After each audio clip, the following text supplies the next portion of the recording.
Good morning అండి. ఇవాళ మనం మాట్లాడుకునేది మన మినిస్టర్ గారు రాయచోటి ఎమ్మెల్యే గారు ఉన్నారు కదా, ఎం రామప్రసాద్ రెడ్డి గారు, రవాణా శాఖ మంత్రి గారు కూడా ఆయన అధికారం దర్పం ఉందని వాళ్ళ వైఫ్ గారు సిఏ ఎస్ఏ ఆమె ఇష్టం వచ్చినట్టు మాట్లాడితే అది సోషల్ మీడియాలో హల్చల్ చేస్తుంది. అలాగే సెల్యూటు మీకు చేసే అవసరం అయితే లేదు, ప్రోటోకాల్ పాటించవలసిన అవసరం అయితే మీకు లేదు. అలాగే మీరు ఒక మినిస్టర్ గారు వైఫ్ అంతే, కానీ మినిస్టర్ గారు కూడా ఇలాంటి మాటలు అనరు. కానీ మీరు సెల్యూట్ చేయాలి, లేటుగా వచ్చారు, డ్రెస్ వేసుకోలేదు, ఇవన్నీ సోషల్ మీడియాలో మిమ్మల్ని ట్రోల్ చేస్తున్నారు. అలాగే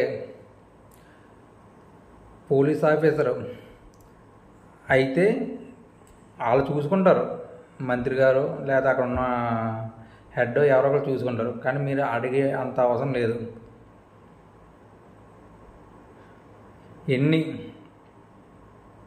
ఎన్ని కష్టాలు పడి ఇవాళ కూటమి అధికారం వచ్చిందంటే అక్కడ బూతుల మంత్రులు ఇవన్నీ అంట వల్లనే ఓటమి చెందారు.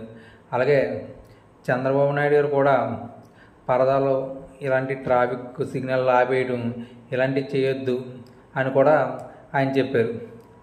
ఆయన ఎందుకు చెప్తున్నారు? ఇవన్నీ గత ప్రభుత్వంలో అధికారం ఉంది కదా అని అహంకారంతో ప్రవర్తిస్తే ఇవాళ పంచాయతీ ఎలక్షన్లో కూడా విపరీతంగా రిగ్గింగ్లు చేసి తగ్గారు, విపరీతంగా భయపెట్టారు. ఒక ఏరియా డైరెక్ట్ మినిస్టర్లో వెళ్ళి వార్డు నెంబర్ని భయపెట్టిన నియోజకవర్గాలు కూడా ఉన్నాయి. అంటే మనం ఏం చేసినా సరే కంపల్సరీ చూస్తారు ప్రజలు. సోషల్ మీడియా మనం ఒక్కసారి దొరికితే వాళ్ళు చేస్తారు. దీని గురించి చంద్రబాబు నాయుడు గారు ఎట్టి పరిస్థితుల్లో మందలిస్తారు. ఎందుకంటే ఆయన మాత్రం ఎట్టి పరిస్థితులు ఊరుకోరు. ఎందుకంటే దీని గురించి ఇది ఊరికిని సమస్య ఉండదు, ఎందుకంటే మందలిస్తారు, జాగ్రత్త ఉండమని. ఎందుకంటే ఇలాంటి సిచ్యువేషన్లోనే ఫస్ట్ కూడా మొక్క ఉన్నప్పుడు తుడిచేయాలి, తర్వాత ఇవన్నీ బాగా ఎక్కువ అవుతాయి. ఎందుకంటే చంద్రబాబు నాయుడు గారు కానీ, పవన్ కళ్యాణ్ గారు కానీ, నాదెండ్ల మనోహర్ గారు కానీ, కందులు దుర్గేష్ గారు కానీ, నారాయణ గారు కానీ, నిమ్మల రామానాయుడు గారు కానీ, కింజోరు బచ్చునాయుడు గారు కానీ, వీళ్ళందరూ క్షేత్రస్థాయిలో బయట తిరుగుతున్నారు. అంటే దానికి కారణం గత ప్రభుత్వంలో ఏం చేయలేదని ప్రజలకు కొట్టిన దెబ్బకే ఒళ్ళు దగ్గరెట్టి చేస్తున్నారు. అలాగే మీరు కూడా దగ్గర పెట్టి చేసుకుని ఇవాళ మీరు కూడా బాగా చెయ్యాలని కోరుకుందాం. ఎందుకంటే ఇలాంటివి చేయడం వలన చాలా ఇబ్బందులు పడతారు. ఎందుకంటే కూటమి అన్ని కష్టాలు పడి నగ్గింది.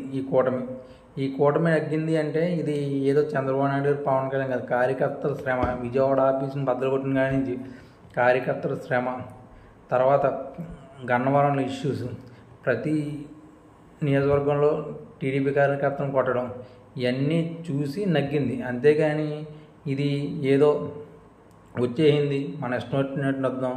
జస్ట్ మీరు ఒక మినిస్టర్ గారి భార్య, ఒక సాధారణ మహిళ, మీకు సెల్యూట్ కట్టే అవసరం లేదు, మీకు ప్రోటోకాల్ పాటించవలసిన అవసరం లేదు. కానీ ఇవన్నీ అంటున్నారు కదా, ఇవన్నీ ఆల్రెడీ మందలింపు గ్యారంటీ ఉంటుంది. చంద్రబాబు నాయుడు గారు గ్యారంటీ మందలిస్తారు.